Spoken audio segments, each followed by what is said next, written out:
think emotional maturity is a really key thing in business. I think the ability to detach yourself from what's going on in the business is very important. I think when I was younger and you have a problem or you have a challenge, it tends to overwhelm you. You get an emotional or you get a physiological reaction to the problem. I used to remember when I had my fast food takeaway when I was about 17, 18 years old. I owed so many people money that when the phone rang, I used to actually come out in like an anxiety attack, like a cold sweat from just the phone ringing, because I knew it was probably going to be someone that was going to say horrible, horrible things to me. So, in fact, I remember after that, I had to change my ringtone because the ringtone gave me this horrible feeling. Yeah, you need to develop an emotional maturity. You need to develop a bit of stoicism where you can look at business through a objective lens, and also the way some people react. I mean, people say some stupid shit sometimes. I mean, some of the messages I get, I actually got one yesterday from a supplier of ours making some like vacuous threat to us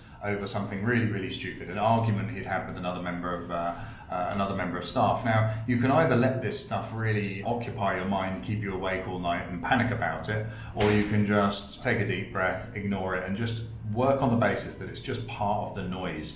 And look, your goal in business is to get from A to B, and it seems like everybody else's goal is to try and distract you along the way, to try and drag you in different directions.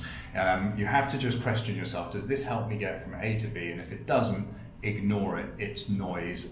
Focus on what the thing that you're trying to achieve is, and try and just get there without getting sucked into other people's drama.